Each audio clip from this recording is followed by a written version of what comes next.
अस्सलामु अलैकुम वरहमतुल्लाहि वबरकातुह।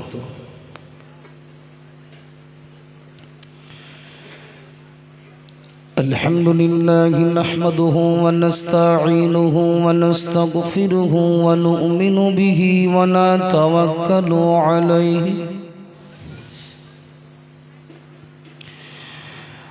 व नऊज़ु बिल्लाहि मिन शुरूरि अनफुसिना व मिन सय्यिआति अअमालिना। मन यहदिहिल्लाहु फला मुदिल्ल लहु व मन युद्लिलहु फला हादिय लहु। व अशहदु अन ला इलाहा इल्लल्लाहु वहदहु ला शरीका लहु व नशहदु अन्ना सय्यदना व नबियना व मौलाना मुहम्मदन सल्लल्लाहु अलैहि वसल्लम अब्दुहु व रसूलुहु। इन्नल्लाहा व मलाइकतहु युसल्लूना अलन नबी या अय्युहल्लज़ीना आमनू सल्लू अलैहि व सल्लिमू तस्लीमा। अल्लाहुम्मा सल्लि अला सय्यिदिना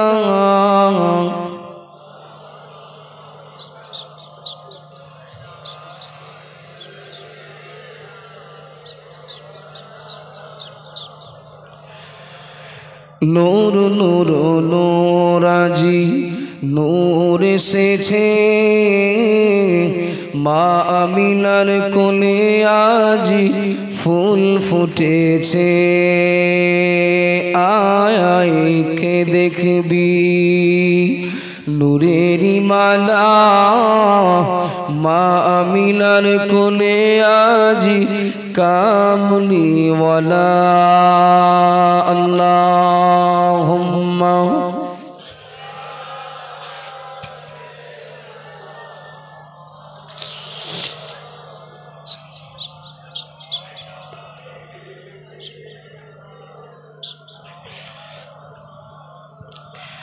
नूर नूर नूराजी नूर एसेछे मा आमिनार कोले आजी फूल फुटेछे।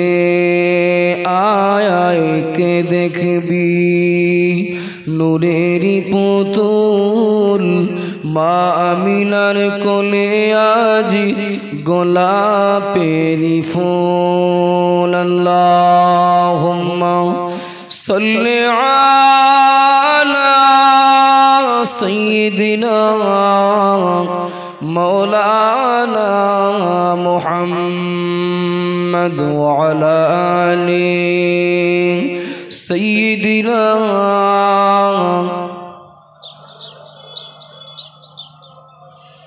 अम्मा बाद अऊज़ु बिल्लाहि मिनश शैतानिर रजीम।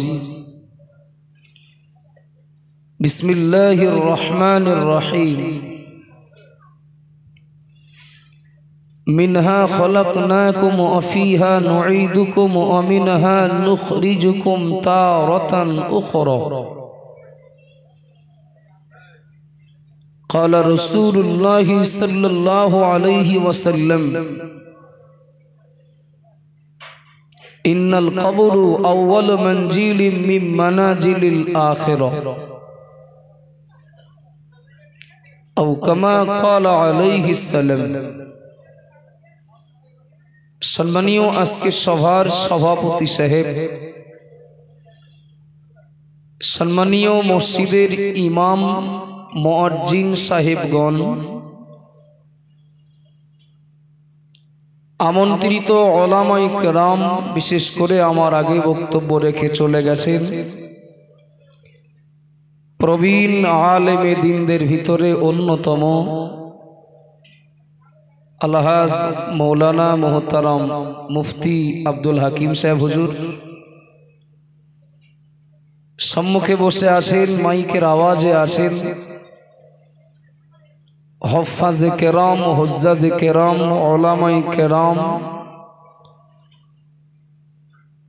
এছাড়াও আছেন আমার মুরব্বী বাবাজিরা, ভাইরা, পর্দার আড়ালে মা বোনেরা। আল্লাহ শুকরিয়া আদায় করছি যে আল্লাহ পাক রব্বুল আলামিন এই গ্রামের 4 মহল্লার মানুষদের উদ্যোগে সকলের কবরবাসীদের রুহের সওয়াব রেসানির উদ্দেশ্যে আজকের এই ইসালে সওয়াব মাহফিলের আয়োজন করার এবং আমাদেরকে শরীক হওয়ার তৌফিক আল্লাহ দিয়েছেন, তার জন্য খুশি হয়ে বলি আলহামদুলিল্লাহ। প্রিয় নবীর প্রতি অসংখ্য দরুদ ও সালাম, সকলে বলি সাল্লাল্লাহু আলাইহি ওয়াসাল্লাম। প্যারা হাজিরিন, আমি শুরুতেই একেবারে আমার মনের ভিতরে উদয় হওয়া কথাটাই শুরুতেই বলছি।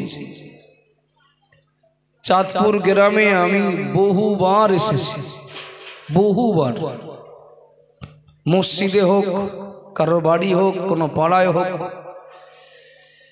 কিন্তু ইতিপূর্বে যত মাহফিল এসেছি, আজকের এই মাহফিলটা, আজকের এই সভাটা যেন সব সভা, সব মাহফিলের থেকে আজকের চিত্রটা সম্পূর্ণ আলাদা। আমার এত ভালো লাগছে যে এখন রাত, শীতের সময় 11টা মানে অনেক। এটা যদি অজ্ঞারণ মাস না হয়ে বৈশাখ মাস হতো, মনে করেন এখন রাত 1টা, যেহেতু 5টার আগে সন্ধ্যা হচ্ছে, রাত 11টা বেজেছে মানে 6 ঘন্টা রাত হয়ে গেছে। এরপরেও এতগুলো মানুষ, শুধু মুরব্বীরা না, ছোট ছোট নিষ্পাপ বাচ্চাগুলোও তারা খুশি মনে, কোনো ক্লান্তি, কোনো অস্বস্তি, কোনো ঘুম ছাড়াই তারাও এ মজলিসে এখনো বসে আছে। আলহামদুলিল্লাহ, আমি কিছু কথা আলোচনা করতে আপনাদের সম্মুখে উপস্থিত হতে পেরেছি। বর্তমান সময় কাল চলমান পরিস্থিতির সাথে সামঞ্জস্যতা রেখে বক্তব্যের অনেক সাবজেক্ট আছে, বক্তব্য রাখার অনেক বিষয় আছে, কিন্তু আমি একদম নিয়াত করেই নিয়েছি, যেহেতু পাশেই বিরাট বড় কবরস্থান, আর সেই কবরবাসীদের কথা মনে করে জীবিতরা আমরা এখানে বসেছি, আর আগামীতে আমরাও কবরবাসী হব। আজ আমরা যারা দোয়া করতে এসেছি, আগামী বছর এই সভা যখন হবে, আপনার সামনে, আপনার পিছনে, আপনার ডাইনে, আপনার বায়ে, এবছর যারা আসেন দোয়া করতে, দোয়া দিতে, আমি কামনা করছি না, তবে তো হতেও পারে আগামী বছর এই সভা যখন হবে, আজ দোয়া দেওয়া লোকটা আগামী বছর দোয়া নেওয়ার পাত্র হয়ে যাবে না। আপনাদের কাছে কোনো গ্যারান্টি কার্ড আছে? আছে নাকি যে এত বছর না হলে শিওর মরবো না? সুতরাং আমাদের দুটো কথা মাথায় রেখে সারা জীবন আমাদের চলতে হবে। বাঁচবো যতদিন মৃতদের জন্য দোয়া করতে হবে, আর আমরাও একদিন মরে যাব, মরণের কথাটা মনে রেখে প্রস্তুতি নিতে হবে। বাবু নিশ্চয়ই আমরা জানি আমাদের কারো ভাই, আমাদের কারো বাপ, আমাদের কোনো চাচা, আমাদের পরিবারের কি আমাদের আত্মীয় স্বজনের, আমাদের প্রতিবেশীর কেউ কোনো কারণে যদি পুলিশের হাতে ধরা পড়েন, মনে করেন পুলিশ তুলে নিয়ে গিয়েছিলেন, এখন তাকে চালান করা হয়েছে, আলিপুর জেলে আছে। আচ্ছা, আমাদের কোনো প্রিয়জন যদি জেল খাটে, জেলের বাইরে থাকা আমরা জেল খাটা লোকটার প্রতি আমাদের কোনো দায়িত্ব থাকে না থাকে না? একটু কথা বলেন বাবু। থাকে। কি দায়িত্ব থাকে?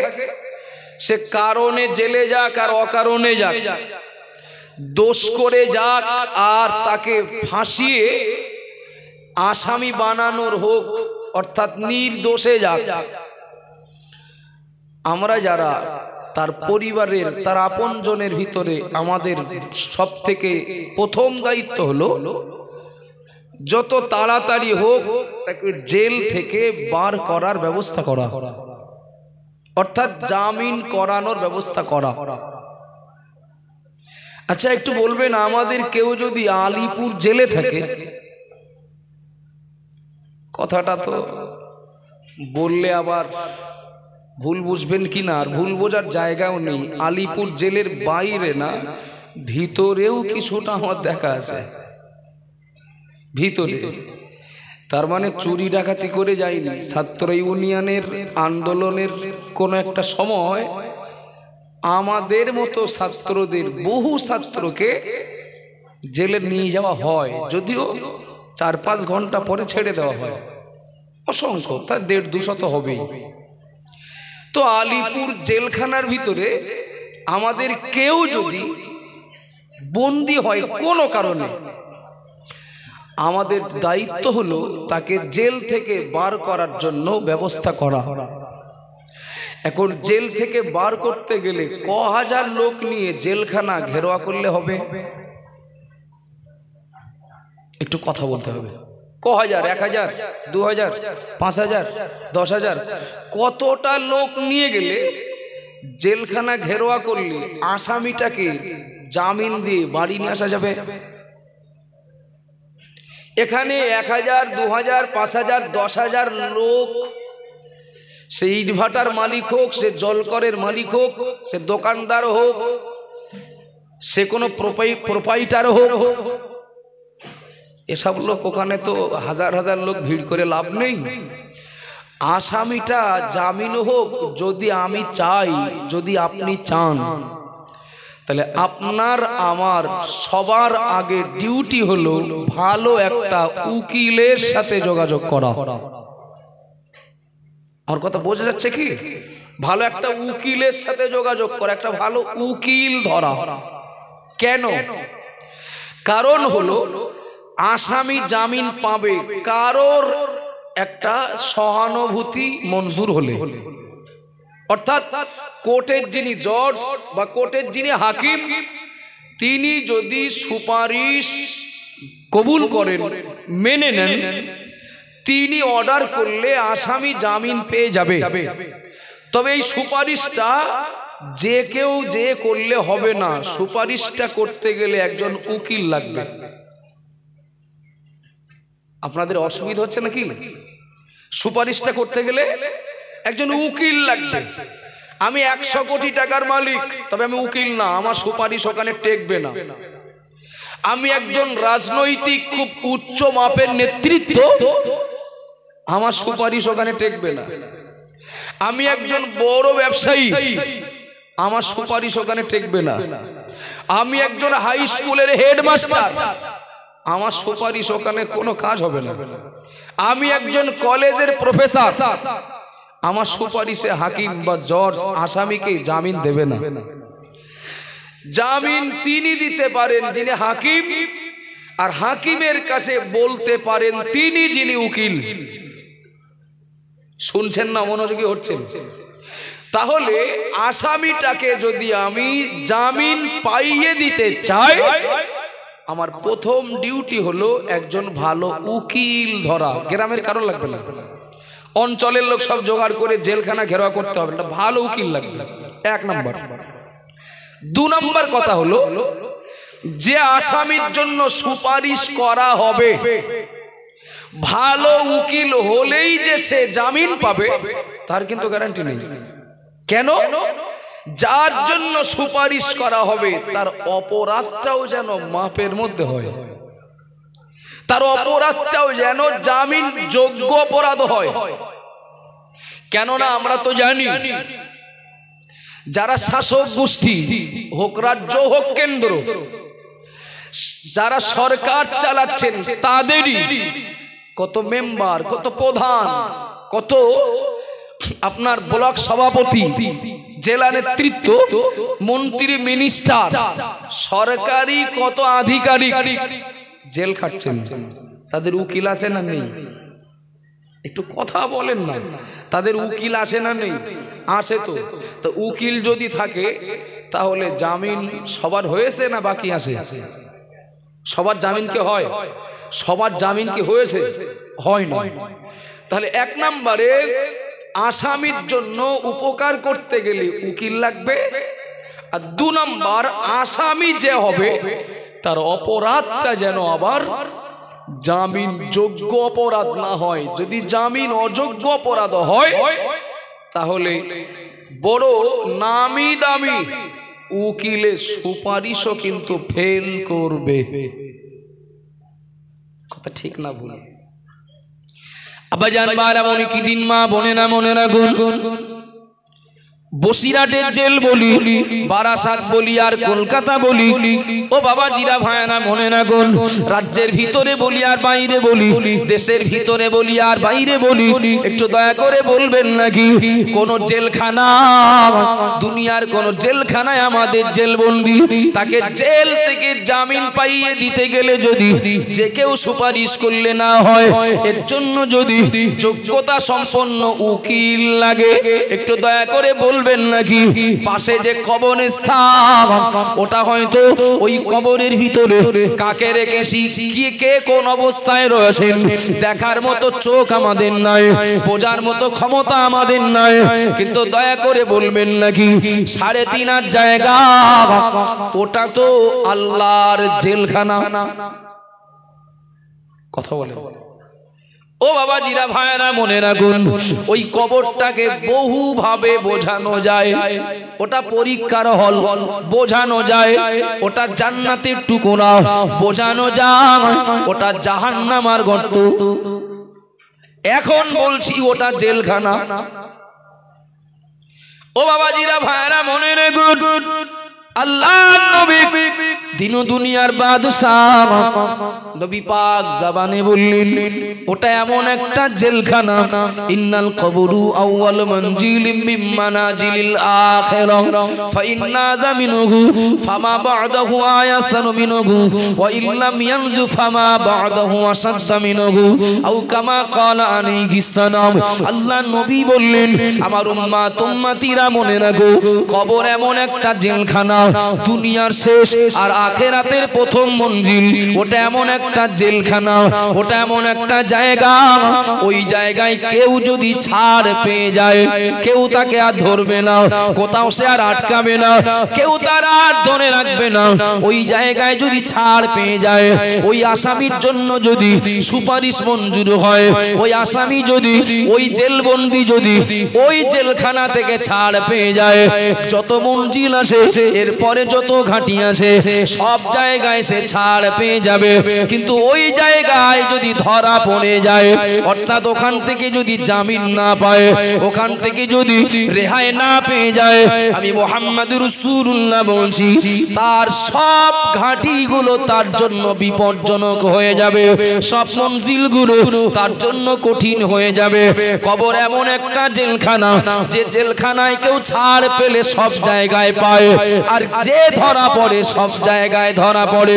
ও আমার আব্বাজান মারা মনে রাখুন, যত মানুষ এখানে রয়েছে আমার বাপ ভাইরা, পর্দার আড়ালে আমার মা বোনেরা, একটু দয়া করে বলুন আমাদের ওই ওই কবরস্থানে কারো বা আব্বা শুয়ে রয়েছেন, কারো বা মা শুয়ে রয়েছেন, কারো আব্বা মা উভয়ে রয়েছেন, কারো দাদা দাদি নানা নানি আপনজন প্রিয়জন যারা রয়েছেন, আল্লাহ নবী পাক জবানে জানিয়ে দিলেন ইয়ান্তাযিরু দাওয়াতান তালহাকুহু বিয়াবিন আও উম্মিন আও আখিন আও ওয়ালাদিন।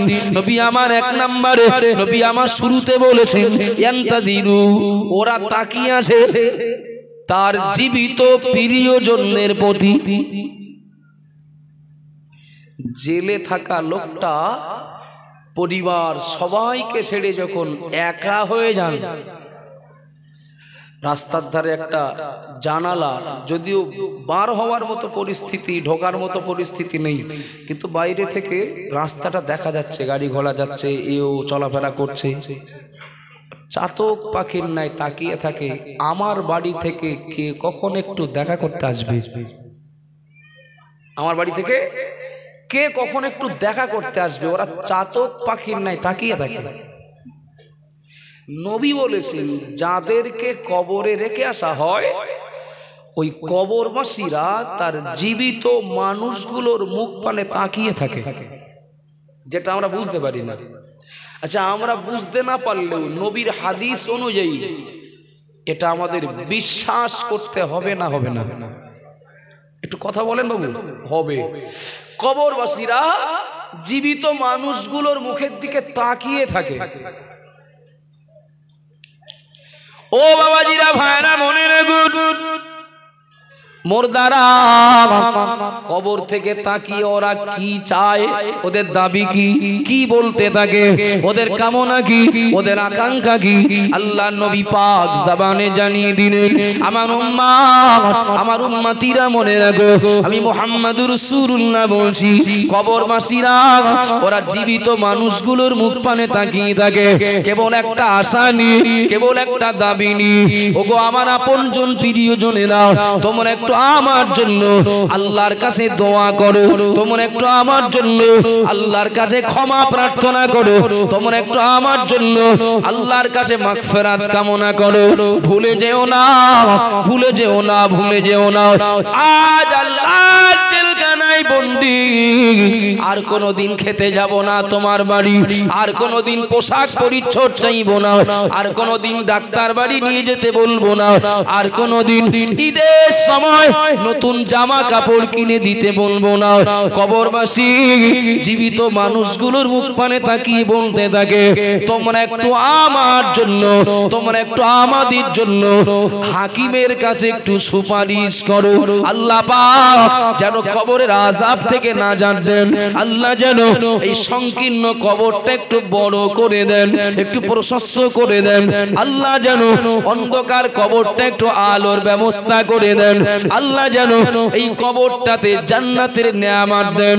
ও আমার আব্বাজান মারা মনে রাখুন, ও মা বোনেরা মনে গেঁথে দিন, কবরবাসীরা আমাদের মুখ পানে তাকিয়ে থাকে।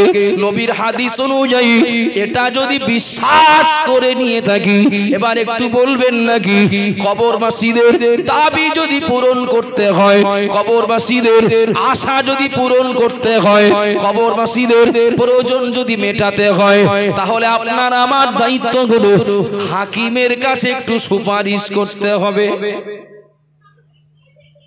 কথা বলেন ঠিক না ভুল? হাকিমের কাছে, হাকিমকে এ তো দুনিয়ার কোর্টের হাকিম না, ওই জেলখানার আসামিকে আযাব থেকে রেহাই দিতে পারেন বা দেবেন কে? ২-১০ হাজার লোক নিয়ে কবরের ধারে যে একটু হুমকি দিয়ে আসলে হবে না? আমার এই কবরবাসী অত্যাচার হলে দেখে নেব,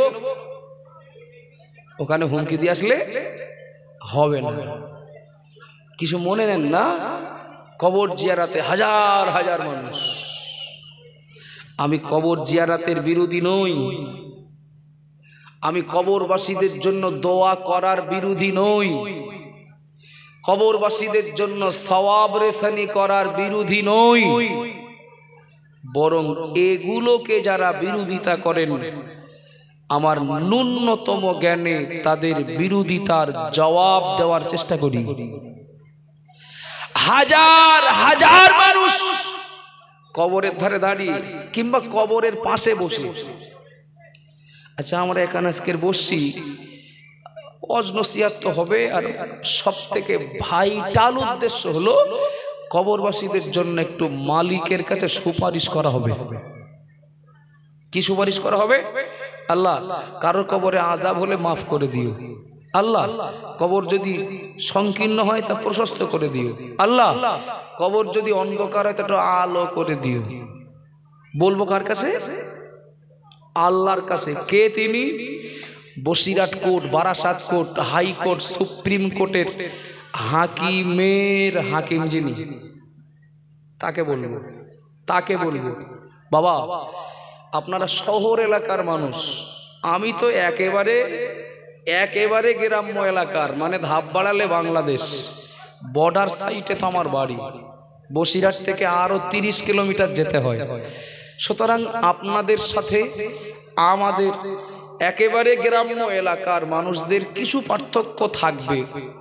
আর কোনো বিষয়ে না হোক, শিক্ষা বলি বা জীবন যাপনের ধাঁচ ধরন, স্ট্যাটাস বলি, যাই বলি, অর্থাৎ আমাদের তুলনায় আপনারা শিক্ষায়, সামাজিকতায়, জ্ঞানে অনেক এগিয়ে।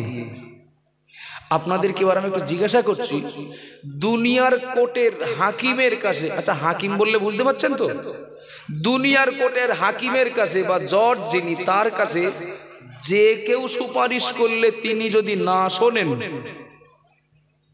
তো ওই হাকিমকে বলতে হবে, আল্লাহ কবরে আযাব হলে মাফ করে দেন, কবর অন্ধকার হলে আলো করে দেন।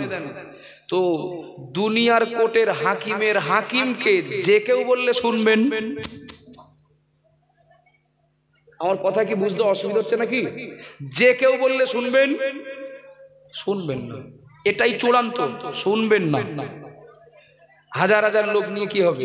উকিল যদি না থাকে, হাজার হাজার লোক কবরের পাশে দাঁড়িয়ে কি হবে? ওদের ভিতরে উকিল যদি না থাকে, হাজার হাজার লোক নিয়ে দোয়া করে কি হবে? দোয়াকারীদের ভিতরে উকিল যদি না থাকে। কেননা হাকিমকে তো বলবেন যিনি, তাকে হতে হবে উকিল। আপনাদের অসুবিধা হচ্ছে নাকি? হাকিমকে বলবেন যিনি, তাকে হতে হবে উকিল। উকিল মানে এটা দুনিয়ার কোনো, আমি সার্টিফিকেট পাওয়া উকিলের কথা বলছি না। আল্লাহর কাছে উকিল কে হবেন? তার যোগ্যতা কি লাগবে? তার সার্টিফিকেট কি লাগবে? তার কোয়ালিটি কি লাগবে? আব্বাজান বারা মনে রেখে দিন, মা মনে না গুন, আমি এই গ্রামের কাউকে আমার বাড়ি 5 বার দাওয়াত করেছি, 5 বার। ও বাবাজিরা, মায়ানা মনে না গুন, আমার বোনের বিয়েতে দাওয়াত করেছি, আমার মেয়ের বিয়েতে দাওয়াত করেছি, আমার ভাইয়ের বিয়েতে দাওয়াত করেছি, আমার ভাইজির বিয়েতে দাওয়াত করেছি, আমার কোন আপনার পরিবারের কারোর কোন সওয়াব রেসানিতে দাওয়াত করেছি।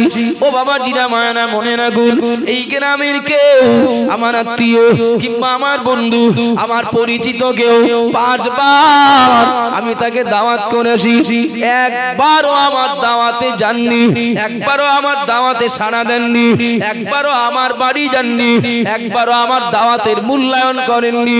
একটু দয়া করে বলবেন নাকি, ওই লোকটা যদি তার মেয়ের বিয়েতে আমাকে দাওয়াত করেন, ওই লোকটা যদি তার বোনের বিয়েতে আমার দাওয়াত করেন, ওই লোকটা যদি তার আব্বার সওয়াব রেসানিতে আমার দাওয়াত করেন, ওই লোকটা যদি তার বাড়ি উদ্বোধনের জন্য দোয়া করিয়ে নিতে যদি আমাকে দাওয়াত করেন, একটু দয়া করে বলবেন নাকি আমি যাব এর সম্ভাবনা বেশি না আমার না যাওয়ার সম্ভাবনা বেশি? একটু নাক সিটকে বলে দেবো, কেন আমার বাবার কালে খাওয়া হয় না? খেয়ে থাকিনি আমি? আমার ছোট লোক পেয়েছেন, 5 বার দাওয়াত করলাম, আমার একটা কথা শুনলেন না, আমার একটা বারের কথা রাখলেন না, আর আপনি আমার ডাকবেন আর আমার যেতে হবে?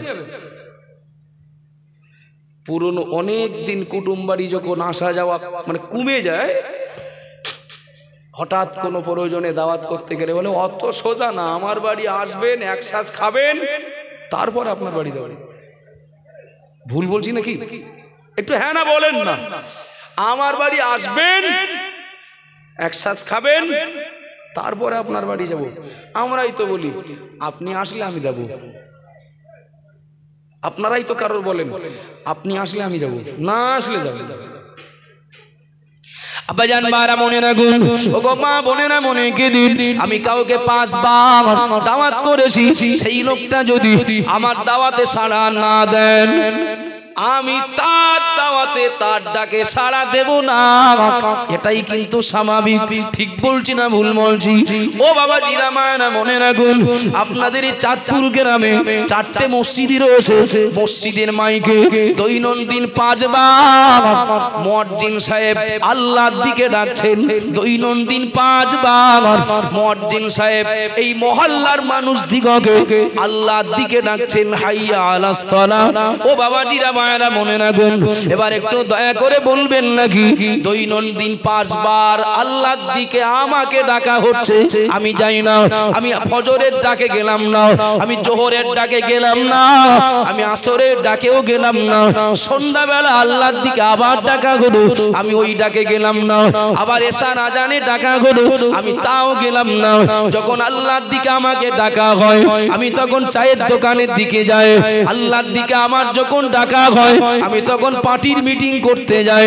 আল্লাহর দিকে আমার যখন ডাকা হয়, আমি তখন মাঠে বা আমার কাজে বার হওয়ার প্রস্তুতি নেই। আল্লাহর দিকে যখন ডাকা হয়, আমার কোন আপনজন হসপিটালে, তাকে দেখতে যাওয়ার জন্য গাড়ি বার করি। ও বাবা জিরা বায়না মনে গেদিন, হাকিমকে বললে হাকিম শুনবেন, কিন্তু ওই হাকিম তো আপনাকে আমাকে দৈনন্দিন 5 বার তার দিকে ডাকছেন। এখন আল্লাহর এই ডাকে সাড়া দেবেন যিনি, সেই লোকটা যদি আল্লাহকে ডাকেন, আশা করা যায় ওই লোকটার ডাকে আল্লাহ সাড়া দেবেন। কথা ঠিক বলছি না ভুল বলছি? মালিক ডাকলে যদি যাই, আমি ডাকলে মালিক আসবেন, অর্থাৎ মালিক আমার কথা শুনবেন। কথা ঠিক বলছি না ভুল বলছি? সারা বছর নয়, বছরে 1 মাস মালিক আমাদের ডাকেন রোজা রাখার জন্য। ওগো বান্দা, ও বান্দি, 1 মাস রোজা রাখো, 12 মাস না 1 মাস রোজা রাখো। আল্লাহ পাক আমাদেরকে বছরে 1 মাস রোজা রাখার জন্য ডাকেন। আল্লাহর এই ডাকে যিনি সাড়া দেবেন, তার ডাকে আল্লাহ সাড়া দেবেন। সোজা কথা। ও বাবা জিরা ভাইরা মনে গেদিন, মহান আল্লাহ যাদের যাকাত দেওয়ার ক্ষমতা দিয়েছেন, আল্লাহ যাদের টাকা দিয়েছেন, শতকরা 2.5 টাকা, হাজারে 25 টাকা যাকাত দেওয়ার জন্য আল্লাহ ওই ধনী মানুষদেরকে ডেকেছেন, বান্দা ও বান্দি এসো যাকাত দিতে হবে। এখন আল্লাহর এই ডাকে সাড়া দেবেন যিনি, তিনি যখন আল্লাহকে ডাকবেন, আশা করা যায় আল্লাহ তার ডাকে সাড়া দেবেন। আল্লাহ পাক ধনী মানুষদেরকে তার কাবায় ডেকেছেন না ডাকেননি? যার বারাকাত আল্লাহ দিয়েছেন, মক্কা মদিনা যাওয়ার ক্ষমতা আল্লাহ যাকে দিয়েছেন, ওই মানুষটাকে আল্লাহ কাবায় ডেকেছেন, বান্দা চলে এসো কাবায়, চলে এসো আমার কাবা তাওয়াফ করে যাও। ও বান্দা ও বান্দি, আমার নবীর রওজা জিয়ারত করে যাও, অর্থাৎ হজ করে যাও। যাদের অর্থ আছে, যাদের সম্পদ আছে, আল্লাহ তাদেরকে তার কাবায় ডেকেছেন। আল্লাহর এই ডাকে যে বান্দা সাড়া দেবেন, আশা করা যায় তার ডাকে আল্লাহ সাড়া দেবেন। আল্লাহ আমাকে বলেছেন, বান্দা খবরদার যেন সুদ খেও না, লটারিটা যেন কেটো না, মিথ্যা বলো না, পরের মাল আত্মসাৎ করো না, নারীদেরকে বেপরদায় ঘুরিও না, ভাই বোনের হক নষ্ট করো না। ওগো বান্দা, আমার এই কথাগুলো শুনো। আমরা যদি আল্লাহর ওই কথাগুলো শুনি, এরপরে আমরা যদি বলি আল্লাহ আব্বার কবরে আযাব দিও না, আল্লাহ আমার কথা শুনবেন? কেমন ভুল হচ্ছে নাকি? ও বাবাজিরা ভাইরা মনে রাখুন, আল্লাহ আমাদেরকে বলেছেন সুদ খেও না, নিষেধ করেছেন খেও না। আমি যদি আল্লাহর এই কথা শুনি, এরপরে আমি যদি বলি আল্লাহ আমার আব্বা মায়ের কবরে আযাব দিও না, আল্লাহর কথা আমি শুনলে আশা করতে পারি আল্লাহ আমার কথা শুনবেন। আল্লাহ আমাকে বললেন, বান্দা, ওগো বান্দা, ও বান্দি, লটারি কেটো না, মদ খেও না, জোয়া খেলো না, ভাই বোনের হক নষ্ট করো না, আব্বা মায়ের কষ্ট দিও না। আল্লাহ আমাকে বলেছেন, আল্লাহর এই কথাগুলো যদি আমি শুনি, এবার আমি যদি আল্লাহকে বলি, আল্লাহ, আমার মুর্দা, আমার আব্বা, আমার মা, আমার দাদা দাদি, আমার নানা নানি, আমার অমুক মুর্দারা জানা কবরে, আল্লাহ ওদের কবরটা সংকীর্ণ করে দিও না, ওদের কবরটা অন্ধকার করে দিও না। আল্লাহ আল্লাহ দেন না, এটা তার কর্মদোষেই হয়, আমি বোঝানোর জন্য বলছি। আল্লাহ কবরে আযাব দিও না, কষ্ট দিও না। তাহলে আল্লাহ আমার যেগুলো নিষেধ করেছেন, আমি যদি আল্লাহ নিষেধ শুনি, আশা করা যায় আমার কথা আল্লাহ শুনবেন। আল্লাহ আমার যেগুলো করতে বলেছেন, বান্দা নামাজ পড়ো, আমি যদি শুনি, বান্দা রোজা রাখো, আমি যদি শুনি, বান্দা হজ করো, আমি যদি শুনি, বান্দা যাকাত দাও, আমি যদি আল্লাহর এই দাওয়াতে যদি সাড়া দেই, এবার আমি যদি আল্লাহকে বলি, আল্লাহ আব্বা মায়ের কবরে, আল্লাহ দাদা দাদি নানা নানির কবরে, আল্লাহ জান্নাতের টুকরা, জান্নাতের টুকরা কবরটাকে বানিয়ে দাও। আল্লাহর দাওয়াতে আমি সাড়া দিয়েছি, আশা করছি আমার দাওয়াতে আল্লাহ সাড়া দেবেন। আল্লাহ পাক কবরটাকে প্রশস্ত করে দাও, আল্লাহ কবরটাকে, আল্লাহ জান্নাতের বিছানা বিছিয়ে দাও। ও বাবা জিরা মায়েরা মনে রাখুন, এক কথায় উকিল তো তারা, সুপারিশ তো তারাই করতে পারে যারা আল্লাহর কথা শোনে। বোঝা যাচ্ছে নাকি? আল্লাহর কথা শোনে যারা, তারাই উকিল। হুজুর না, মসজিদের ইমাম সাহেব শর্ত না, মাওলানা মুফতি শর্ত না, পীর সাহেব শর্ত না, আমির সাহেব শর্ত না, নাজিম সাহেব শর্ত না। শর্ত হলো যে আল্লাহর কথা শোনে সেই উকিল, যে আল্লাহর কথা শোনে সেই উকিল, অর্থাৎ সে আল্লাহর কাছে বলতে যোগ্যতা অর্জন করেছে। আপনাদের অসুবিধা হচ্ছে নাকি? যদি মনে হয় দোয়া এক্ষুনি হয়ে যাক, আমি একটা তাকবীর দেব, আপনারা সুবহানা রাব্বিয়াল আযীম, সুবহানা রাব্বিয়াল আলা তসবিহ পড়া মতো মনে মনে আল্লাহু আকবার বলবেন। যদি এক্ষুনি দোয়া হোক চান, আর যদি মনে হয় আর ক মিনিট চলুক, তাহলে একটু তাকবীরটা জোর দিলে আমি বুঝতে পারবো, তারপরে আর দুটো কথা তো বলা যাবে। বুঝতে পেরেছেন না? পারেননি? আমি দোষ ঘাড়ে রাখার পক্ষে না, আপনাদের কষ্ট করে জোর করে ইচ্ছা না থাকলে বসিয়ে রাখবো, আমি অনীতির ঘোর বিরোধী। তাড়াতাড়ি শেষ হলে আপনারাও সকাল করে বাড়ি যাবেন, আমিও বাড়ি যাবো, আমার তো বেশি লাভ, অনেক দূর যাবো। তো আর ক মিনিট চলুক যদি চান, তাহলে তাকবীর আমার জোর হবে। আর এক্ষুনি যদি দোয়া করার পক্ষে থাকেন, তাহলে আস্তে আস্তে তসবিহ পড়া মতো আল্লাহু আকবার হবে। তাকবীর দেই এবার, নারে তাকবীর। দুটো পর্যন্ত চলবে না, আড়াইটা পর্যন্ত, আমি ঠিক বুঝতে পারলাম না। এর থেকে জোর বেশি হলে ফজর পর্যন্ত ধরে নেবো বলো আমি। নারে তাকবীর। চাঁদপুর গ্রামের কবরবাসীদের উদ্দেশ্যে মহান ইসালে সওয়াব, চাঁদপুর গ্রামবাসীর পক্ষ থেকে কবরবাসীদের মাগফিরাতের জন্য মহান ইসালে সওয়াব। নারে তাকবীর। তো বীরে স্পষ্ট, আমি ফজর পর্যন্ত চালালেও আমার কোনো দোষ হবে না। চলে কি বললাম? তাহলে কথা ক্লিয়ার হলো না? হলো না যে কবরবাসীদের জন্য একটু উপকার করতে গেলে আমরা যারা বেঁচে আছি আমাদের আগে ভালো হতে হবে। বছরে একদিন বিরিয়ানি খাইয়ে জাকজমক করে সভা সমিতি ইসালে সওয়াব করে কবরবাসীদের বড় লোক করে দিয়েছি, এটা বলো ভুল ধারণা। এটা কিন্তু ভুল ধারণা। আজ কবরবাসীদের জন্য দোয়া করব সবাই, কালকে দোয়া লাগবে না? কথা বলে। কবরবাসীদের আজকের আমরা ভালো মন্দ খাইয়ে সব বাড়ি যাব, কালকে লাগবে না? তাহলে আমি নিজে যদি হই আল্লাহর কাছে উকিল, তাহলে প্যান্ডেলও লাগবে না, তাবারকও লাগবে না, গ্রামের লোক এক জায়গায় হওয়াও লাগবে না, হুজুরির নজরানাও লাগবে না।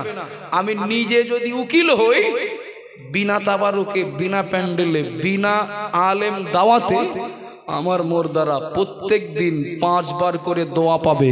একটু জোরে বলবেন না, আর একটু মহাব্বতে বলেন না সুবহানাল্লাহ। আর আমি যদি উকিল না হই, কবে কে আমার মুর্দার জন্য একটু দোয়া করে দেবে, ওই অপেক্ষায় থাকতে হবে। কথা ঠিক না ভুল? আমার খুব অভাবের সংসার, আমার খুব অভাবের সংসার। আমার বাপ মাকে না আমি খেতে দেই না, কিন্তু আমার বাপ মাকে দায়িত্ব নিয়েছে গ্রামের 30 জন লোক, ওরা পালা করে একদিন করে খেতে দেয়। একটু খেয়াল করেন, আমি ফাও গল্প করি না, সময় নষ্ট করার জন্য কথা বলি না। আমার বাপ মাকে আমি খেতে দেই না, তবে আমার বাপ মাকে আমি যা খেতে দিতাম তার থেকে আরো অনেক ভালো খেতে দেন গ্রামের 30টা পরিবার। প্রত্যেক দিন মাছ দেয়, গোশ দেয়, হালুয়া, পোলোয়া, বিরিয়ানি দেয়, কিন্তু আমি খেতে দেই না। খাওয়ার টাইম হয়, পাড়ার লোক এসে বারান্দায় বাপের জন্য মায়ের জন্য ভাত দিয়ে যায়। আচ্ছা, পাড়ার লোক যতই রাজভোগ আমার বাপ মাকে দিয়ে যাক, পেট ভরবে হয়তো, মন ভরবে কেন? এত ভালো মন্দ খেতে দিল মন ভরবে না? আমি নাই, দেই নাই, দেখছে তো কেউ না কেউ, মন ভরবে কেন? ভরবে না? পাড়ার লোক বিরিয়ানি দিয়ে গেলেও আব্বা মায়ের পেটে ক্ষুধা না থাকলেও মনে বলো ক্ষুধা থাকবে। পাড়ার লোকের বিরিয়ানির তুলনায় সন্তানের ডাল ভাতটা আব্বা মায়ের কাছে অনেক প্রিয়। ঠিক বলছি না ভুল বলছি? পাড়ার লোকের দেওয়া বিরিয়ানির তুলনায় সন্তান যদি ঝাল পেঁয়াজ দিয়েও ভাত দেয়, আব্বা আমার এর থেকে আমার আর পারো কথা নেই, আমিও যা খাই তাই তোমার দিলাম। মা আমার এর থেকে পারো কথা নেই, আমি বা আমরা যা খাচ্ছি তাই তোমার দিলাম। আব্বা মা মোড়ে যে, বাজারে যে, তেমাতাই চৌমাথায় যে, কারোর কাছে অভিযোগ করবেন না, ওতেই খুশি, ওতেই শান্তি। আব্বা জান ভাইরা মনে রাখুন, একদম যেন অমনোযোগী হবেন না।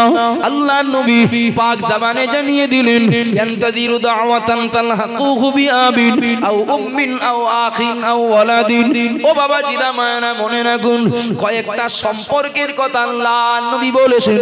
এই সম্পর্কের ভিতরে নবী আমার জানিয়ে দিলেন, ও আমার উম্মত উম্মতিরা, ও আমার সাহাবারা মনে রাখো, আমি মুহাম্মাদুর রাসূলুল্লাহ বলছি, আব্বা মা যখন কবরে চলে যায়, আব্বা মা যখন কবরবাসী হয়ে যায়, ওই আব্বা মা সন্তানের মুখের দিকে তাকিয়ে থাকে, অন্য কারোর দিকে না। পাড়ার লোক কখন দোয়া করবে, পাড়ার লোক কখন কবর জিয়ারত করবে, পাড়ার লোক কখন আমার জন্য সওয়াব রেসানি করবে। আমার আব্বা আমার মা, আপনার আব্বা আপনার মা, যাদের বাপ মা বিদায় নিয়েছেন, এ কথা রাহমাতুল লিল আলামিন বলেছেন, এ কথা আল আমিন নবী বলেছেন। ও আমার উম্মত উম্মতিরা মনে রাখো, আমি মুহাম্মাদুর রাসূলুল্লাহ বলছি, কবরবাসী আব্বা মা তার সন্তানের মুখের দিকে তাকিয়ে থাকে, সন্তান কখন তার জন্য দোয়া করবে, ছেলে কখন তার জন্য দোয়া করবে, মেয়ে কখন তার জন্য দোয়া করবে। ও বাবা জিনা মায়েরা মনে রাখুন, এখন যে বাপ কবরে শুয়ে সন্তানের জন্য দোয়া চাচ্ছেন, ও সন্তান ও দোয়া করতে জানে না, ও সন্তান ও দোয়া করার যোগ্যতা নেই, অর্থাৎ উকিল হতে পারেনি, কিন্তু ওই লোকটার জন্য ইমাম সাহেব দোয়া করেন, ওই লোকটার জন্য ফুরফুরার পীর দোয়া করেন, ওই লোকটার জন্য বসিরহাটের হুজুর দোয়া করেন, ওই লোকটার জন্য সারা গ্রামের নামাজি মুসল্লি হাজী সাহেব ধর্মপরায়ণ মানুষগুলো ওই মানুষটার জন্য দোয়া করেন। আমি বলবো, হাজী সাহেব দোয়া করলে লোকটার বিরানি দেওয়া হবে, হাফেজ সাহেব দোয়া করলে লোকটার বিরানি দেওয়া হবে, পীর সাহেব যদি দোয়া করেন লোকটার রাজভোগ দেওয়া হবে। গ্রামের আলেম মাওলানা নামাজি মুসল্লি আল্লাহওয়ালা মানুষগুলো যদি ওই মানুষটার জন্য দোয়া করেন, আমি বলবো লোকটার ভালো মন্দ খেতে দেওয়া হবে, কিন্তু সন্তান দোয়া না করার জন্য আব্বা মায়ের মনে কিন্তু কষ্ট থেকে যাবে। আমি কি বোঝাতে পারছি? সন্তান দোয়া না করার জন্য আব্বা মায়ের মনে কষ্ট থেকে যাবে। পাড়ার লোক দিচ্ছেন, ক্ষুধা নিবারণ হচ্ছে, প্রয়োজন মিটে যাচ্ছে, কিন্তু আব্বা মায়ের মনে বিরাট কষ্ট থাকবে, আহারে আমার ছেলেটা একটু আমার জন্য দোয়া করলো না, আমার মেয়েটা একটু আমার জন্য দোয়া করলো না। এখন এই ছেলেটার আর এই মেয়েটার তার বাপের জন্য মায়ের জন্য দোয়া করতে গেলে এই ছেলে আর এই মেয়েকে তো আল্লাহর দাওয়াতটা আগে গ্রহণ করতে হবে, তবে তো এদের দাওয়াত আল্লাহ গ্রহণ করবেন। বোঝা যাচ্ছে নাকি? এই ছেলে এই মেয়ে যদি আল্লাহর কথা শুনে দুনিয়াতে যদি জীবন কাটায়, বিশ্বাস করুন মসজিদের ইমামের দোয়া কবুল নাও হতে পারে। আমন্ত্রিত 20, 30, 40, 50 হাজার টাকার ভিজিটের হুজুরের দোয়া কবুল নাও হতে পারে। পীর সাহেবের দোয়া কবুল নাও হতে পারে, কিন্তু গ্যারান্টি দিয়েছেন স্বয়ং নবী, আব্বা মায়ের জন্য সন্তান যদি দোয়া করে এ দোয়া শিওর কবুল হবে। একটু মোহাব্বত করে বলেন, খুব ভালো হলো। আর একটু জোরে বলেন না। আব্বা জান মারা মনে রাখুন, ও মা বোনেরা মনে গেলে কিছু মনে নেন না, আপনারা আমার শত্রু নন। আমি আপনাদের কষ্ট দেওয়ার জন্য বলছি না, একটু বোঝানোর জন্য বলছি। আল্লাহ পাক আমার আব্বাকে 3টে সন্তান দিয়েছেন, আল্লাহ পাক আমার আব্বাকে 5টা সন্তান দিয়েছেন। বোঝানোর জন্য বলছি, আমার আব্বা আল্লাহ 5টা ছেলে দিয়েছেন, একটা ছেলে মাস্টার, একটা ছেলে ডাক্তার, একটা ছেলে কোর্টের উকিল, আর একটা ছেলে ইঞ্জিনিয়ার, আর একটা ছেলে বড় একজন বিজনেসম্যান, বড় একজন ব্যবসায়ী। একটা ছেলে মাস্টার, একটা ছেলে ডাক্তার, একটা ছেলে উকিল, একটা ছেলে ব্যবসায়ী, আর একটা ছেলে প্রফেসর। একটু দয়া করে বলবেন নাকি আমার আব্বা এই সমাজের, শিক্ষিত সমাজের কাছে কত কদর পাবেন, কত আপ্যায়ন পাবেন, কত গ্রহণযোগ্যতা পাবেন। কিন্তু মনে রাখুন, আব্বা নেকে যাওয়া এই 5টা রত্ন, এই 5টা রত্ন, এই 5টা ছেলের দ্বারা মাস গেলে বাড়িতে কম হলেও 3 থেকে 3.5 লাখ টাকা বাড়িতে ঢোকে, ইনকাম হয় ওই পরিবারের, ওই ফ্যামিলির। কপাল ফাটা আব্বা, কপাল ফাটা মা, এই যে 5টা রত্ন রেখে গেলেন, মাস্টার, ডাক্তার, উকিল, ইঞ্জিনিয়ার, বড় একজন ব্যবসায়ী। কিন্তু এই 5টা ছেলের ভিতরে একটা ছেলেও নামাজ পড়ে না, একটা ছেলেও রোজা রাখে না, একটা ছেলেও পেশাব করে পানি নেয় না। এখন এই 5টা ছেলে এরা বড় বড় আধিকারিক হতে পারেন, বড় বড় চেয়ার দখল করতে পারেন, কিন্তু এই 5টা ছেলের ক্ষমতা নেই 5 জনের ভিতরে যে কেউ একজন আব্বা মাকে নিজেরা বিদায় দেবে, আব্বা মায়ের জানাজা পড়াবে, কিন্তু আব্বা মায়ের জন্য একটু দোয়া করবে। মাস্টার, ডাক্তার, উকিল, ইঞ্জিনিয়ার, ওই বড় ব্যবসায়ী, বাপ মা মারা গেলে ইমাম সাহেব কখন আসবেন ওই অপেক্ষায় থাকেন। ও বাপ, ও মা, আমি বলবো না আপনার বাচ্চাটাকে আপনি মাস্টার বানাবেন না, এ কথা বলবো না, বরং বলবো আমি আমার সমাজে যদি, আমার সমাজে যদি, আমার জাতির ভিতরে কেউ যদি মাওলানা হয়, আমার যতটা না আনন্দ হয়, জাতির জন্য ওটা যতটা না গর্বের, তার থেকে আরো বেশি গর্বের মুসলমানের ভিতরে যদি কেউ ডাক্তার হয়। ঠিক না ভুল? একটু কথা বলে একদম। আরে একটা মুসলিম মেয়ে বোরকা পরে সে আরবিতে বক্তব্য রাখবে, এটা আশ্চর্য হওয়ার ব্যাপার না। বোরকা পরে মেয়েটা যদি ইংরেজিতে বক্তব্য রাখে, এটা অবাক। একটু কথা বলেন, এটা আশ্চর্যের। 5টা ছেলে মাস্টার, ডাক্তার, উকিল, ব্যারিস্টার সব হোক, এটা আমাদের গর্বের, এটা আমাদের আনন্দের। ও বাপ, ও মা, ওর মাস্টার ডাক্তার করার আগে ওর মুসলমানরা আগে করেন, মুসলমানই না, মুসলমানরা আগে করেন। অন্তত মারা যাওয়ার পর এই 5টা ছেলের, এই 3টে ছেলের, এই 2টো ছেলের যে কোনো একটা ছেলে যেন আপনার জানাজাটা পড়তে পারে। আচ্ছা, জানাজা পড়তে গেলে হাফেজ সাহেব হতেই হবে? কথা বলেন, কথা বলেন। বাপ মায়ের জানাজা পড়তে গেলে মাওলানা হতেই হবে? বাপ মায়ের জানাজা পড়তে গেলে মুফতি সাহেব হতেই হবে? বাপ মায়ের জানাজা পড়তে গেলে বড় হুজুর হতেই হবে? একদম না। ছেলেটা নামাজ পড়ে, ছেলেটা ধর্মপরায়ণ, যত বড় হুজুর আসুক, বাপ মায়ের জানাজা পড়ার সব থেকে বড় হকদার তার সন্তান। সুবহানাল্লাহ বলেন, একটু মোহাব্বত করে বলেন না।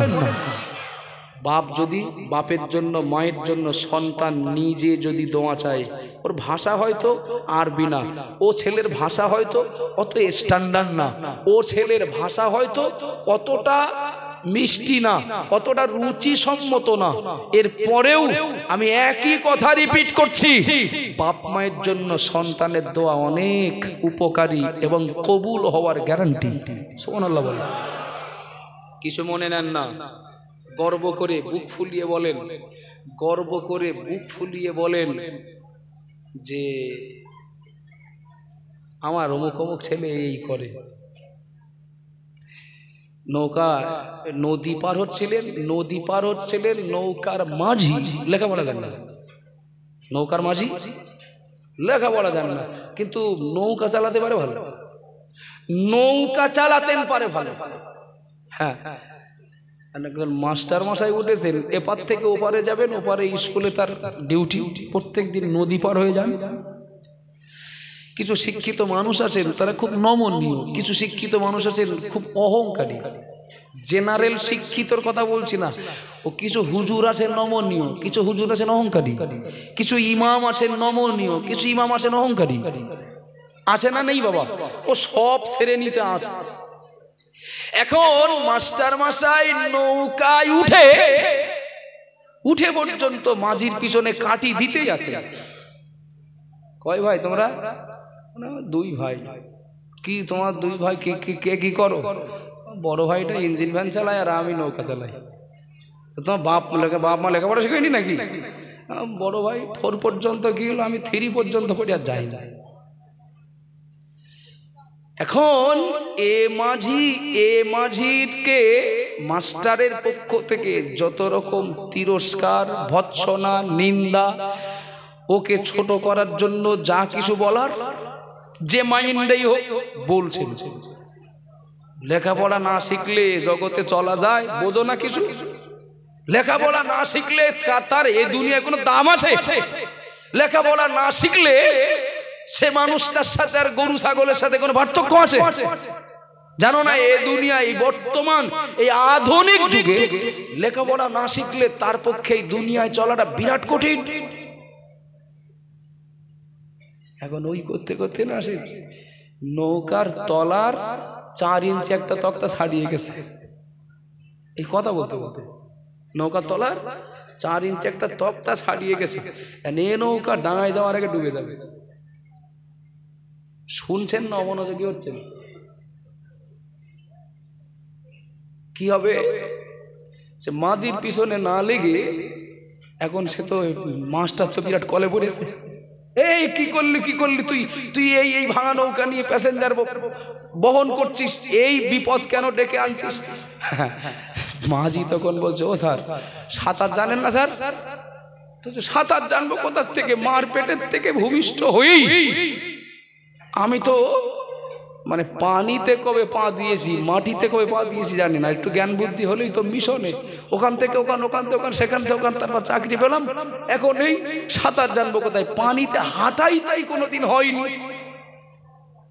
মাঝি তখন বলছেন, ও স্যার নদী পার হতে গেলে এমন ঘটনা ঘটলেও ঘটতে পারে ভেবে সাঁতারটা শিখে তাই নৌকায় উঠতে হয়। বুঝতে পারেন নাকি? এত সময় আপনি আমাকে যা না তাই বললেন, লেখাপড়া জানি না তাই। কম লেখাপড়া জানি, এরপরেও চলছে তো, বাজার তো করতে পারি, ছেলে মেয়ে পরিবারকে নিয়ে তো চলতে পারি, বিরাট সম্মানের সাথে না হলেও প্রয়োজন তো মিটে যাচ্ছে। আমি 3 ছাড়া 4 উঠিনি, আমার কিন্তু নৌকা ডুবে গেলেও কোনো টেনশন নেই। কিন্তু আপনি মাস্টার হলে কি হবে? আপনি নদী পারাপার হবেন কিন্তু সাঁতার জানবেন না। আমার তুলনায় আপনার বিপদ বলে এখন বেশি। আমি এই সাঁতরে পার হলাম, আপনি যা পারেন করেন। আপনার ওই শিক্ষা নিয়ে, আপনার ওই মাস্টারি পদ নিয়ে আপনি পার হন। এবার কিছু বোঝা যাচ্ছে নাকি? বড় মাস্টার, বড় অফিসার, বড় ইঞ্জিনিয়ার আপন জায়গায়। আমি আগেই বলেছি এগুলো আমাদের জাতির গৌরব, আমাদের জাতির গর্ব। কিন্তু আপনাকে তো আলামে দুনিয়া থেকে আখেরাত, এ জগৎ থেকে ও জগতে তো পার হতে হবে। এখন সাঁতার যদি না জানেন ইঞ্জিনিয়ার হয়ে লাভ কি? সাঁতার যদি না জানেন মাস্টার হয়ে লাভ কি? হাবুডুবু খেতে হবে। সাঁতার যদি না জানেন শিল্পপতি হয়ে লাভ কি? হাবুডুবু তো খেতেই হবে। ভ্যানওয়ালা পার হয়ে যাবে, ও রাজমিস্ত্রি করা লোকটা পার হয়ে যাবে।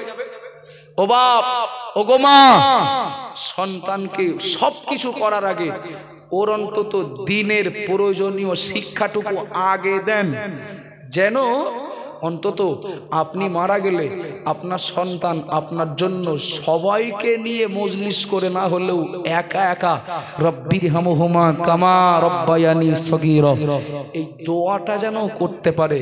বিশ্বাস করুন বাপ, গ্রামের লোক কেউ যদি আপনার জন্য দোয়া নাও করে আপনার কোনো যায় আসবে না, আপনার অভাব থাকবে না। আপনার ওই সন্তানের দোয়াই আপনার নাজাতের জন্য, কবর জীবনে শান্তির জন্য যথেষ্ট হয়ে যাবে। আর একটু মহব্বত করে বলেন না। আব্বা জান বারা মনে রাখুন, মা বোনেরা মনে রেখে দিন। আর মিনিট 10 বক্তব্য রাখবো, একটু খেয়াল করুন, কিছু মনে নেন না বাবা। শাহ ফরিদউদ্দিন রহমাতুল্লাহ আলাইহি, বিশ্ববিখ্যাত আল্লাহর ওলি, বিশ্ববিখ্যাত আল্লাহর ওলি শাহ ফরিদউদ্দিন রহমাতুল্লাহ আলাইহি। নাম শোনা আসে না নেই? কারো আসে কারো নেই। ও বাবাজিরা ভাইরা খেয়াল করুন, বড় পীর আব্দুল কাদের জিলানী, খাজা মঈনুদ্দিন চিশতি, শাহ আলী সুফি ফতে আলী ওয়াইসি, নূর মোহাম্মদ নিজামপুরি, বাইজিদ বোস্তামি, জুনায়েদ বাগদাদি, ফুরফুরা শরীফের পীর মুজাদ্দিদুজ জামান আলা হযরত দাদা হুজুর পীর কিবলা রাহমাতুল্লাহ আলাইহি, আল্লামা ইগির রুহুল আমিন রাহমাতুল্লাহ আলাইহি, এ সকল আল্লাহর প্রিয় মাহবুব বান্দাদের ভিতরে আরো একজন উল্লেখযোগ্য নাম তার শাহ ফরিদউদ্দিন রহমাতুল্লাহ আলাইহি। বিরাট বড় আল্লাহর ওলি হিসাবে আজও মরেও অমর হয়ে আছেন। ও বাবা জিরামানা মনে রাখুন, শাহ ফরিদউদ্দিনের মা, শাহ ফরিদউদ্দিনের মা যখনই আজান শুরু হতো, আজান শুরু হলেই বাচ্চার বয়স মাত্র তখন 3-4 বছর, বেশি নয়। ও বাচ্চা তখন ছোট্ট বাচ্চা, কেন বুদ্ধি ভালো হয়নি। ফরিদউদ্দিনের মা, ফরিদউদ্দিনের মা যেই না আজান হতো নিজের জন্য একটা আর বাচ্চার জন্য আর একটা নামাজের মুসাল্লা বিছাতেন। একটু জোরে বলেন না, খুব ভালো লাগছে, আর একটু জোরে হয় না? মা জননী দুটো মুসাল্লা নামাজের পাটি বেছাতেন, বাচ্চাকে ডাকতেন বেটা, ও বাবা ফরিদউদ্দিন চলে এসো বাবা, নামাজের সময় হয়ে গেছে, বাবা নামাজ পড়তে হবে।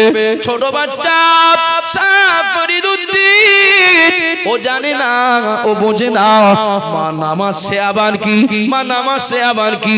মা জননী বলেন বেটা নামাজ কি তুমি বললে বুঝবে না বাবা, আমি তোমার মা বলছি, তুমি এই পাটিতে দাঁড়িয়ে যাও, এই পাটিতে আমার পাশে দাঁড়িয়ে যাও, আমি তোমার মা, আমি যা করব তুমি তাই করবে, তোমার নামাজ পড়া হয়ে যাবে। একটু সুবহানাল্লাহ বলেন, আরো জোরে বলুন সুবহানাল্লাহ। বেটা আমি যা যা করব তুমি তাই তাই করবে। এমন দৃষ্টান্ত আমাদের বাড়ি অনেকেরই আছে বাবা। দাদা নামাজ পড়ছিলেন, পোতাটা বাড়ি চলে এসে দেখে দাদা নামাজের পাটিতে, দাদিমা নামাজের পাটিতে, আব্বা নামাজের পাটিতে, মা জননী নামাজের পাটিতে। বাচ্চারা খেলাধুলা করছিল, ঘরে ঢুকে দেখে নামাজের পাটিতে ও বাচ্চার গায়ে ধুলো বালি, একটু আগে ও দাঁড়িয়ে পেশাব করেছে, ছোট বাচ্চা, ও তোগুলো অপরাধ বলেও জানে না। ও বাবা জিনা মায়না, আব্বা নামাজের পাটিতে দাঁড়িয়ে, মা নামাজের পাটিতে দাঁড়িয়ে, ছোট বাচ্চা কোন ওয়াক্তের আজান জানে না, এটা কি নামাজ জানে না, আব্বা মা কোন নামাজ পড়ছেন জানে না। আব্বা মায়ের পাশে দাঁড়িয়ে গেল, ও রুকু সেজদা করতে লাগলো, ও সালাম ফেরালো, ও হাত তুলে ঠোঁট নেড়ে দোয়া করতে লাগলো। আমি ভুল বলছি নাকি? আসে না নেই বাবা? খুব আছে, খুব আছে।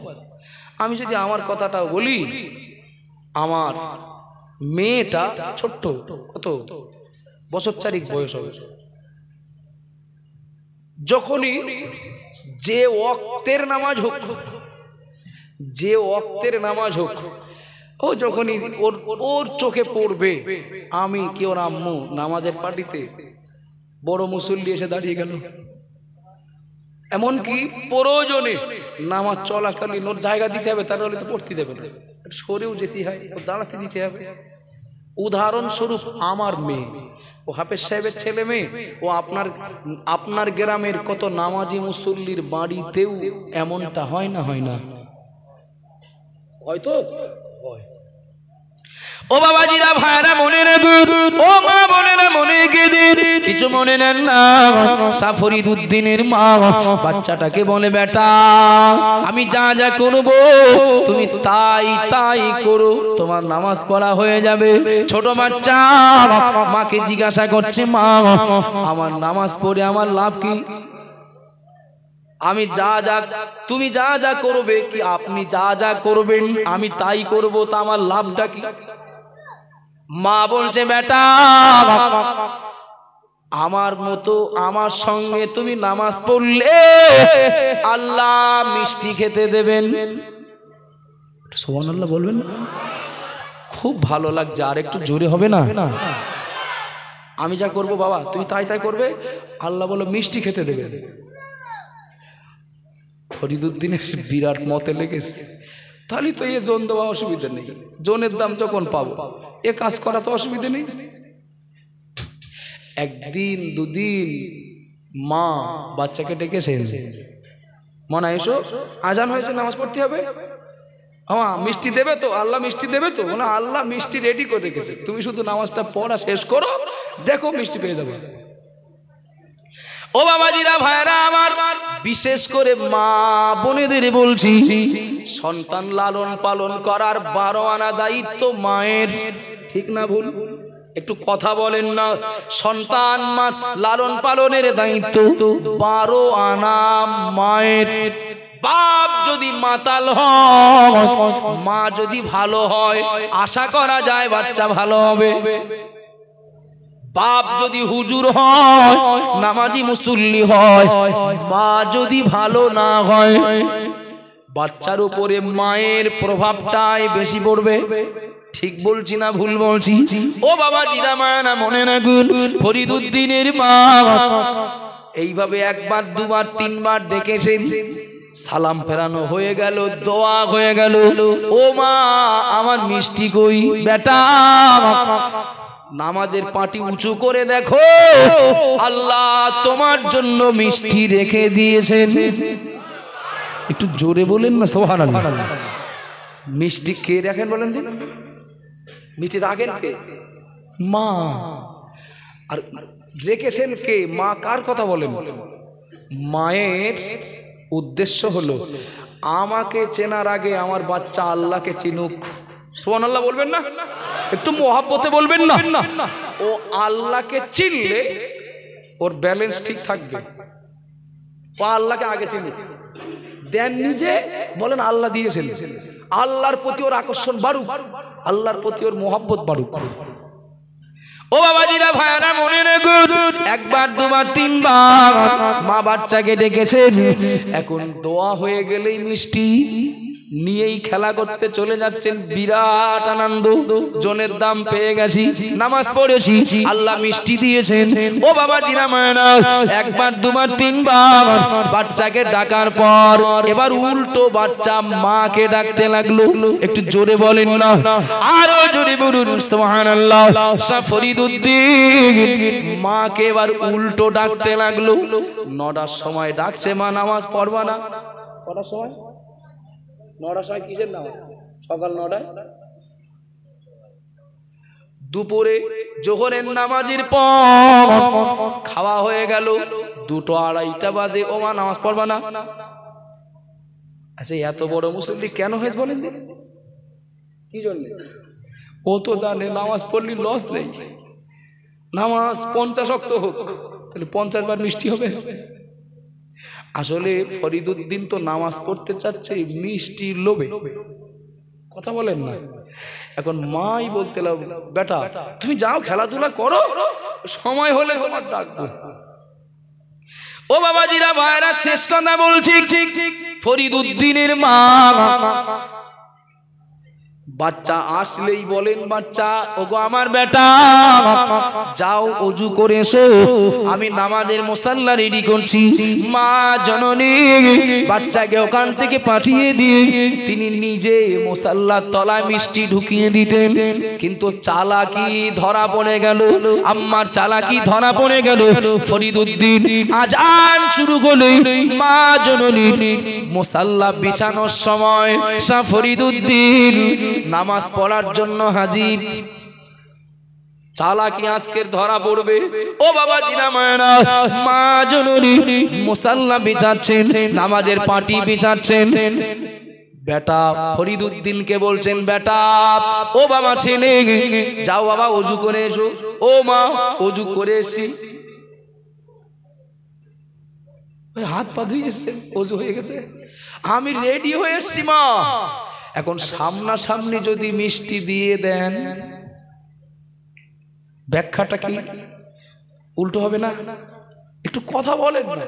সামনাসামনি যদি, ও মিষ্টি দেওয়ার মালিক তাহলে তো আল্লাহ না, মিষ্টি তো আমার মা দেন, প্রশংসাটা মায়ের হবে, আর আল্লাহর প্রতি বাচ্চাটার একটা ভুল ধারণা তৈরি হবে। মা না খুব চিন্তায় পড়লেন। আগেই বলেছি, আপনি আমার দাওয়াতে সাড়া দিলে আমি আপনার দাওয়াতে, কথা বলেন। ও বাবাজিরা ভাইরা মনে রাখুন, আল্লাহ নবী পাক জামানে জানিয়ে দিলেন, আনতা আবুদুল্লাহ কান্নাকা তারাহু ফাইন লাম তাকুন তারাহু ফাইন্নাহু ইয়ারাকা। আল্লাহ নবী বললেন, আমার উম্মাত উম্মতিরা মনে রাখো, যখন তুমি আল্লাহর ইবাদত করবে তখন মনে করবে তুমি আল্লাহকে দেখতে পাচ্ছ। ফাইন লাম তাকুন তারাহু, না না না, আল্লাহকে তুমি যদি দেখতে না পাও, ফাইন্নাহু ইয়ারাকা, এটা অন্তত মনে করো, তুমি আল্লাহকে দেখতে না পেলেও আল্লাহ তোমাকে দেখতে পাচ্ছেন। একটু জোরে বলেন না, আরো জোরে বলুন সুবহানাল্লাহ। তুমি আল্লাহকে দেখতে না পেলেও আল্লাহ তোমাকে দেখতে পাচ্ছেন। তুমি নামাজ পড়ছো, আল্লাহ তোমার সামনে, তোমাকে আল্লাহ দেখতে পাচ্ছেন। যে সমস্ত কারণে চেয়ারে নামাজ পড়া নিষেধ, তার ভিতরে এটা একটা বড় কারণ। মালিক সামনে আর আমি গোলাম, চেয়ারে বসতে পারি? কথা বলেন না, চেয়ারে বসতে পারি? যে সকল কারণে চেয়ারে নামাজ পড়া নিষেধ, তার ভিতরে এটা একটা ভাইটাল কারণ। তুমি গোলাম, মালিকের সামনে চেয়ারে বসো কি করে? শুয়ে পড়ে পড়ো, বসে পড়ো, পাপ কেবলার দিকে দিয়ে পা দিয়ে নামাজ পড়ো, তাও হবে। প্রয়োজনে পরিস্থিতির শিকার হই। শাহ ফরিদউদ্দিনের মা নামাজ পড়ছেন, মানে ফরিদউদ্দিনের মা আল্লাহকে দেখতে না পেলেও আল্লাহ তার বান্দিকে দেখতে পাচ্ছেন কিনা? একটু কথা বলেন না বাবা। আল্লাহ তার বান্দিকে দেখতে পাচ্ছেন। বাচ্চাটাকে নিয়ে মা জননী নামাজ শুরু করলেন। নামাজের মুসাল্লার তলায় আজ বেটার জন্য মিষ্টি দেওয়ার সুযোগ হয়নি। আজ বাচ্চার সামনে যদি আমি মা আমি মিষ্টি দেই, আমার বাচ্চা আল্লাহর প্রতি ভুল ধারণা তৈরি করবে, আমার বাচ্চা আমার প্রতি আকৃষ্ট হবে, আমাকে হয়তো ভালো বলবে। নানা মিষ্টি দিলেন না, নামাজ শুরু করলেন, নামাজ শেষ হয়ে গেল, সালাম ফিরিক মা জননী চোখের দুই চোখের পানি ছেড়ে দি আল্লাহর কাছে দোয়া করেন, আল্লাহ পাক ও রব্বুল আলামিন, আল্লাহ আমি আমার বাচ্চাটাকে ছোটবেলা থেকে ওকে নামাজের ট্রেনিং দিতে, ছোটবেলা থেকে আপনাকে চিনিয়ে দিতে আমি মা জননী আমি এই চালাকি করেছি। আল্লাহ আমার বাচ্চা মিষ্টির লোভে নামাজ পড়তে আসে, ওর যখন নামাজের প্রতি আন্তরিকতা তৈরি হয়ে যাবে, ওরা আর মিষ্টি না দিলেও নামাজ পড়বে, ও ভাষটা করার জন্য আমি মা জননী আমি চালাকিটা করেছি। আল্লাহ কিন্তু আজ আমি ধরা পড়ে গেছি, আল্লাহ আজ আমি ধরা পড়ে গেছি। ওগো আল্লাহ আমার বাচ্চা যদি ফরিদউদ্দিন যদি নামাজ শেষ করে আজ মিষ্টি না পায়, ও তো পরের বার ডাকলে আর আসবে না, ও পরের বার আমার কথা শুনবে না, ও পরের বার বলবে আল্লাহর মিষ্টি ফুরিয়ে গেছে, আমি আর নামাজ পড়বো না। ও রব্বুল আলামিন, আল্লাহ আমি মা জননী আমার বাচ্চাটাকে আপনার পথের পথিক বানিয়ে দিতে যে চালাকিটা করেছি, যে কৌশলটা করেছি, আল্লাহ পাক আপনার কাছে যদি ভালো লাগে, আপনার যদি পছন্দ হয়, আমি মা জননী আপনার কাছে দোয়া করছি। আল্লাহ দোয়া শেষ হয়ে গেলে আমার বাচ্চা ও মুসাল্লাটা উঁচু করবে, মিষ্টি যদি না পায় আমি মা লজ্জায় পড়ে যাব। ও রব্বুল আলামিন আমি আপনার বান্দি, আল্লাহ কাজটা যদি করে থাকি আপনার খুশির জন্য, ইজ্জত বাঁচানোর মালিক আপনি। একটু জোরে বলেন না, আরো জোরে বলুন সুবহানাল্লাহ। দোয়া হয়ে গেল, দোয়া শেষ হয়ে গেল। শাহ ফরিদউদ্দিন অন্য দিনের তুলনায় আজও দোয়া করে মুসাল্লাটা উঁচু করে দেখে, অন্য দিনের তুলনায় আজকের মিষ্টিটা আরো ভালো। আর একটু জোরে বলেন। মা মিষ্টি দিয়ে বাচ্চাকে আল্লাহর পথের পথিক বানাতে ট্রেনিং দিতে শুরু করলেন। আপনাদের চাঁদপুর লাউহাটি এই শহর এলাকার না, গ্রাম্য এলাকায় দেখেছি আমাদের মায়েরা বাচ্চাদের জ্ঞান বুদ্ধি হওয়ার আগে, দাঁড়াতে শেখার আগে মোবাইলটা চিনিয়ে দেন। দাঁড়াতে শেখে নিও, হামাগুড়ি দিয়ে চলে, তবে ও অ্যান্ড্রয়েড বা স্ক্রিন টাচ মোবাইল চালাতে পারে। আমাদের বর্ডার এলাকায় এই সর্বনাশ হয়ে থাকে। ওয়ান নজরে একবার দেখবে লকটা খুলে কি করে। এ তো মেমোরি খালি, তো শুধু যা দেখবে শুনবে সব ডাউনলোড হবে, শুধু লক খুলবে না, ও ডাটা অন করবে, ও নেটটা অন করবে, ওখানেই শেষ না, ও ইউটিউব খুঁজে নেবে, যা আসবে তাই না। ও ভয়েস ওই যেখানে মুখে বললে দেয় না, কি বলে ওর না, লিখলে দেয় আর মুখে বললে দেয়, তো ও বলতে না হয় পারে না, তো ওই ওই কোনার দিকে একটা মাইক মতো একটা চিহ্ন আছে, ওতে হাত দিয়ে চাচ্ছে, চুরি করে চলে চাচ্ছে, আস্তে আস্তে এদিক ওদিক দেখে। শফিক দাও, কি দেবে? শফিক দাও, শফিক কার্টুন দাও। আর যদি কারোর একটু গজল ভালো লাগে, অমুক হুজুরির গজল দাও। এ মানে আমি ভুল বলছি নাকি? মোবাইল চালাতে পারো? মোবাইল চালাতে পারো? এদিকে পিছন দিকটা অত ডিস্টার্ব করলে হয়? আচ্ছা আমি কি ভুল বলছি নাকি? একটু কথা বলেন। আর আপনারা বুঝতে পারবেন না, কেন আপনাদের বাচ্চারা তো মোবাইল বোঝে না।